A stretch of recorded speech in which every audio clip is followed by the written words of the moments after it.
Sans que vous le sachiez, les robots sont partout autour de vous. Ceux qui décident ce qui apparaît sur votre feed d'actualité Facebook ou Twitter, ceux qui choisissent les produits que vous allez acheter et même les pubs que vous allez regarder. Tous vos faits et gestes sont analysés en permanence par ces robots qui ont pour mission de comprendre vos goûts et de vous proposer toujours plus de produits ou de contenus qui sera susceptible de vous plaire. Mais comment sont-ils fabriqués ? La seule chose que sait faire un ordinateur, c'est calculer. Donc si vous voulez qu'il effectue une action comme contrôler l'allumage d'une ampoule par exemple, vous pouvez créer un algorithme. Comme par exemple, est-ce que j'appuie sur le bouton ? Sinon, ne fais rien. Si oui, la lampe est-elle allumée ? Si oui, éteins la lampe, et sinon, allume-la. Et à partir de ça, vous pouvez transformer chaque condition en nombre et chaque étape en opération, pour que l'ordinateur puisse comprendre votre algorithme et l'utiliser. Mais pour des tâches plus complexes, écrire un algorithme peut être humainement impossible.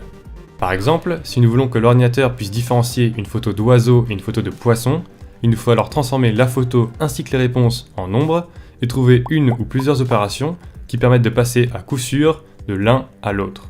Pour la première étape, il suffit de définir un nombre pour chaque couleur, ce qui donnera pour une image donnée un nombre par pixel. Et pour les réponses, on va dire que l'oiseau c'est 0 et que le poisson c'est 1. Mais le problème, c'est qu'il nous faut trouver une suite d'opérations qui soit capable pour n'importe quelle image d'oiseau ou de poisson de donner 0 si c'est un oiseau et 1 si c'est un poisson. Et ça, uniquement à partir des nombres donnés par les pixels de l'image. Mais ça, personne ne sait faire, car même si notre cerveau est parfaitement capable de faire la différence, on n'a aucune idée de comment il fait. D'ailleurs, si on regarde uniquement la suite de nombres, même nous on n'y arrive pas. Et c'est pour ça qu'on a inventé les réseaux de neurones. Ouais, comme le cerveau. Parce que si lui il y arrive, autant prendre l'idée. Alors comment ça fonctionne ? Eh bien, c'est une succession de couches de neurones artificiels qui sont reliés entre eux.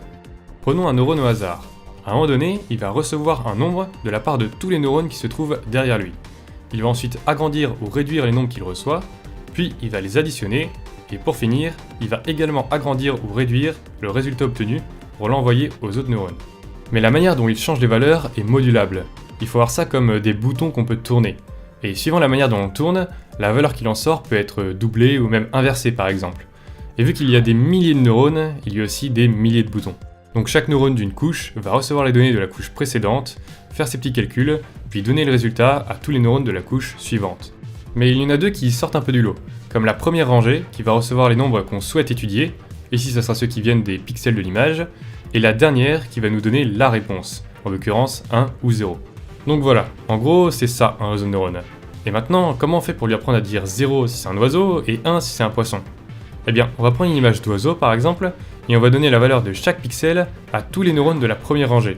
Alors ici on a que 9, mais en réalité, il faudrait des centaines voire des milliers de neurones suivant la résolution de l'image. Ensuite, on va tourner tous les boutons en testant toutes les possibilités, jusqu'à ce que par hasard, le dernier neurone donne bien 0. Alors c'est bien, mais le programme ne va marcher uniquement si on lui donne exactement cette image, me direz-vous. Eh bien oui, mais on n'en a pas fini. On va ensuite lui donner une image de poisson, et comme l'autre fois, on va tourner tous les boutons jusqu'à ce que, par hasard, le dernier neurone donne 1. Mais en faisant bien attention à ce que notre image d'oiseau donne toujours 0. Et on va faire ça encore et encore et encore, avec des milliers d'images d'oiseaux et de poissons. C'est ce qu'on appelle la phase d'apprentissage. Alors évidemment, c'est pas un humain qui le fait, ça serait beaucoup trop long. C'est un programme à qui on a donné les images et les réponses pour pouvoir bien régler les boutons. Et oui, même les robots sont faits par des robots. Et à la fin de tous ces réglages, le réseau de neurones est fonctionnel. On peut alors lui donner n'importe quelle image d'oiseau ou de poisson, il saura les reconnaître en donnant 0 si c'est un oiseau et 1 si c'est un poisson. On peut alors se demander, mais comment il fait ? Comment ça fonctionne ? Eh bien, on ne sait pas vraiment. Pas parce qu'on n'a pas accès au programme, mais vraiment parce que c'est beaucoup trop compliqué. Mais il y a quand même quelque chose qu'on a pu remarquer, c'est que la dernière couche de neurones, juste avant celui qui donne la réponse, contient les caractéristiques qui permettent de différencier un oiseau d'un poisson, comme par exemple les ailes, le bec, les nageoires ou les écailles.